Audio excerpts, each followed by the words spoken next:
是，首席。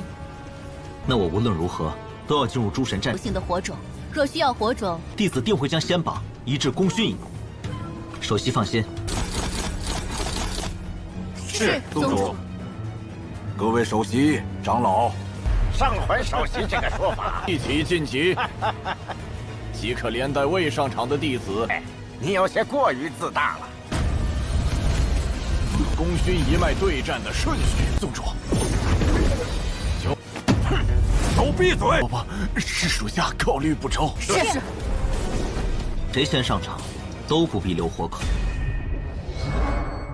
Halo guys, welcome back to Kobe Movie. Dan ini bakalan seru ya guys, karena di part 281 nih Tian Cecun itu bakal menunjukkan dimulainya kompetisi antar ke-10 divisi nih.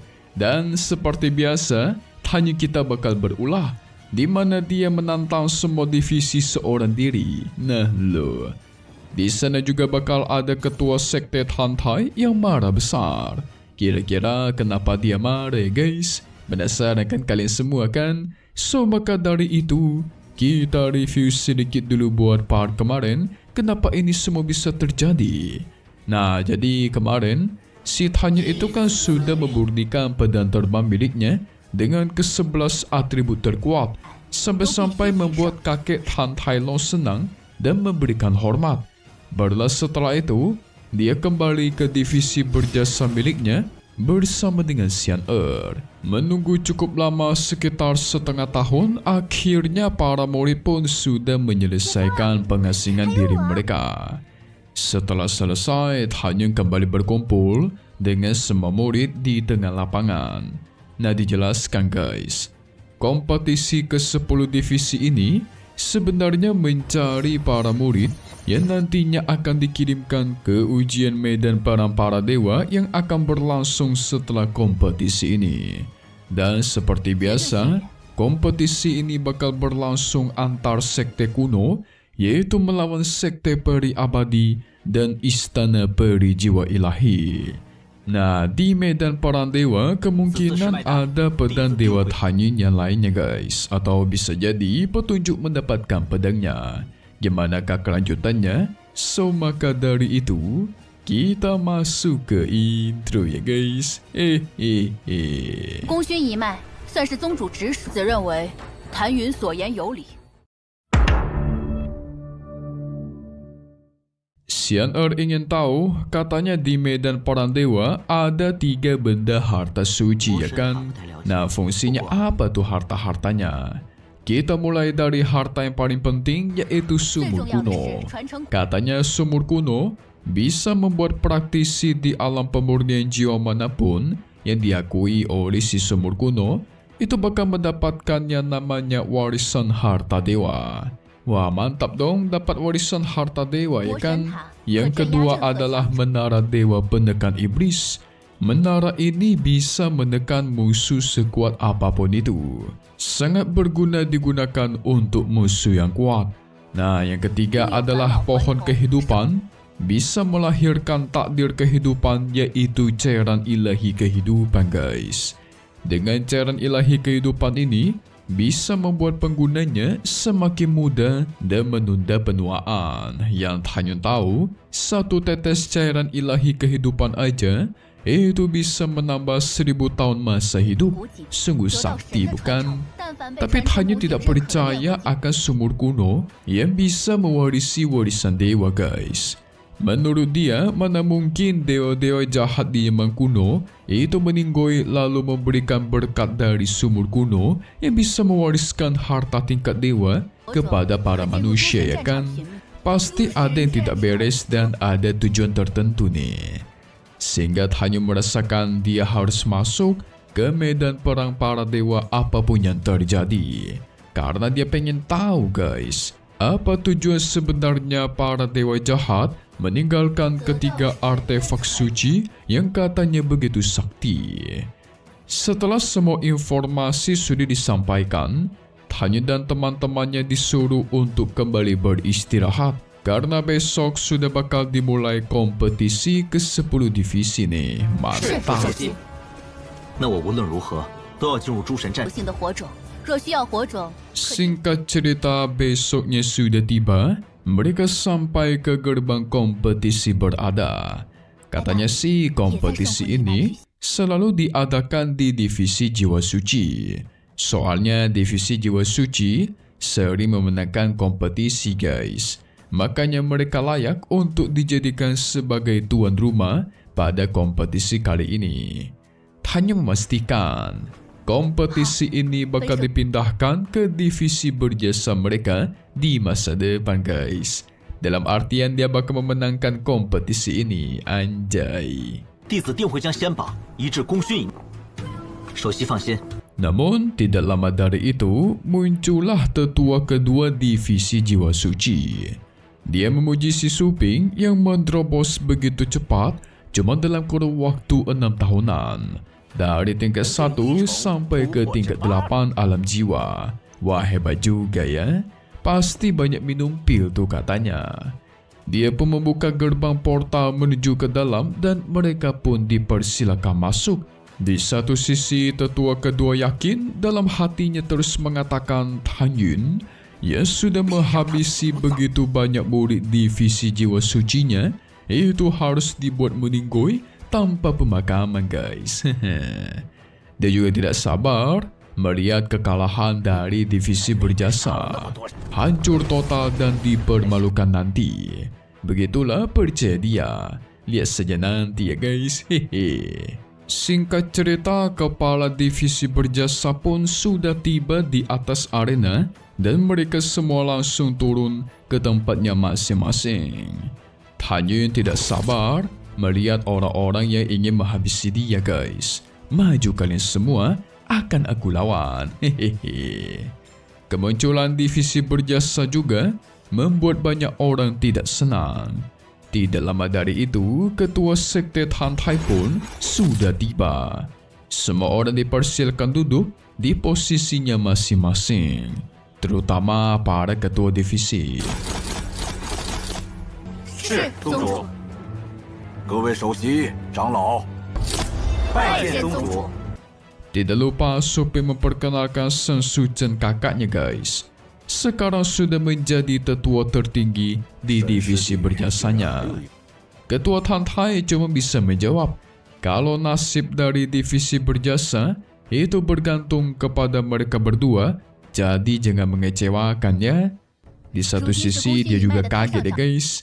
Ternyata ayahnya Suping yaitu temannya masih memiliki anak lain selain si 人都到 Suping. 齐了，开始吧！谢宗主。别让本宗主失望，弟竟然还有一个女儿。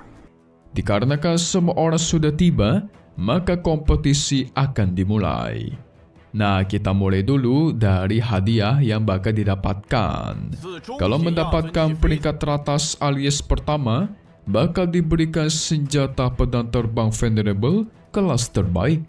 Peringkat kedua juga bakal diberikan pedang terbang Venerable kelas tertinggi. Barulah peringkat ketiga mendapatkan kelas menengah. Pedang kelas terbaik itu sangat kuat. Kalau bisa mencapai ke ranah alam jiwa dewa, maka bisa mengeluarkan seluruh kekuatan pedang kelas terbaik guys. Mantap kan? Nah, sekarang kita masuk kepada aturan pertarungan. Jadi, nanti pertarungannya 1 lawan 1, tetapi ditentukan berdasarkan nomor undian. Bertarung sampai salah satu divisi kehabisan murid atau mengaku kalah. Sang ketua divisi jiwa suci memberikan contoh. Kalau divisi jiwa sucinya mengirimkan 1 murid dan mengalahkan semua murid divisi berjasa, maka mereka dinyatakan sebagai kalah. Tentu itu sebenarnya sang ketua jiwa suci sengaja membawa-bawa nama divisi berjasa untuk dia hina-hina dan rendahkan guys. 上环首席这个说法，一起晋级，即可连带未上场的弟子。 Tanya pun langsung turun tangan membalas. Menurut kalian itu lucu ya, merendahkan divisi berjasaku. Kalau begitu nggak usah buang-buang waktu, aku Tan Yun akan menantang murid ke-9 divisi yang ada di sini. Wadidaw. Sen Suchen sempat mengira apa yang Tan Yun lakukan ini gila guys. Tetapi Suping yakin, namanya juga dia adalah gurunya Suping ya kan? Apapun yang Tan Yun lakukan, itu pasti ada tujuan dan sudah diperhitungkan dengan matang. Jadi bagi Suping tidak perlu khawatirlah. Tindakan Tan Yun membuat ketua divisi lain itu malah menertawakan divisi berjasa. Menurut mereka, banyak omong besar akan membawa kematian balas sang ketua jiwa suci. Ada juga yang percaya divisi berjasa itu bakal malu nanti. Tetapi semua penghinaan itu langsung disuruh diam oleh ketua sekte Tan Tai. Menurut dia, apa yang Tan Yun lakukan, yaitu menantang ke-9 divisi, itu tidak pernah terjadi dalam sejarah. Tapi faktanya, tidak ada juga aturan yang melarang ini guys. Sehingga dia kesal dengan para ketua divisi yang terus menghina dirinya. Dari situlah ketua divisi jiwa suci memohon maaf sambil ketakutan ya guys. Hehe. Udah malu duluan dia ya kan? Karena sudah begini, maka tidak perlu basa-basi, undian pun dikirimkan kepada ke-9 divisi lainnya. Mereka bakal mendapatkan urutan nomor untuk melawan Tan Yun.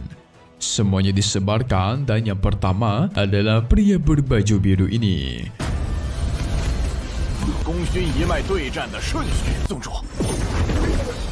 Dia langsung menghina Tan Yun, tidak akan membiarkan Tan Yun sang pengkhianat divisi pil itu lolos kali ini.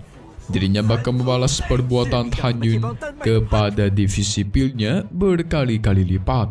Jaelah, kayak mampu aja nih orang nih. Hehe. Dengan ini, ketua divisi jiwa suci mengumumkan kalau kompetisi akhirnya dimulai. Tan Yun memastikan guys, kepada Meng Yi dan teman-temannya, tidak perlu peduli siapapun musuhnya itu, cukup habisi mereka tanpa ampun. Mantap. Orang pertama yang maju adalah anak buah sang pria berbaju biru dengan nama Saudara Cao. Wah, dia di sini menggunakan pada besar dengan postur tubuh yang sangat berotot, kayaknya kuat nih. Memang jelasin sedikit ya guys buat kalian bingung.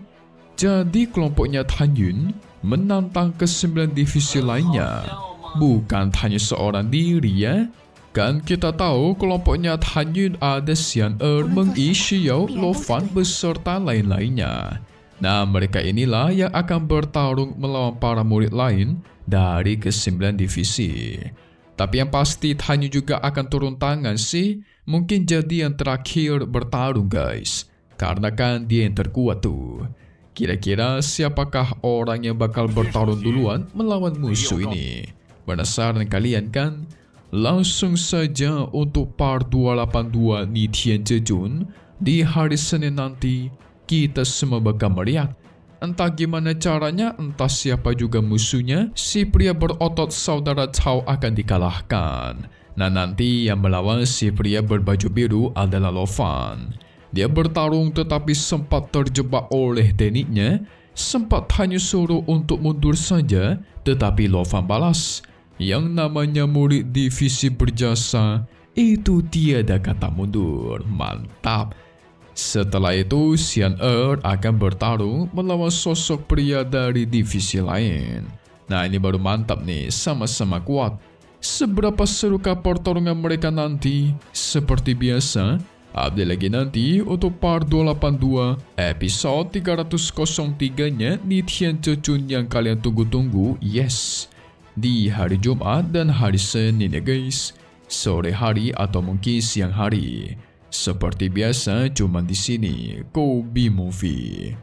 Thank you buat kalian semua nonton dan selalu support channel Mimin. Semoga kalian semua sehat selalu. Mimin pamit undur diri dulu.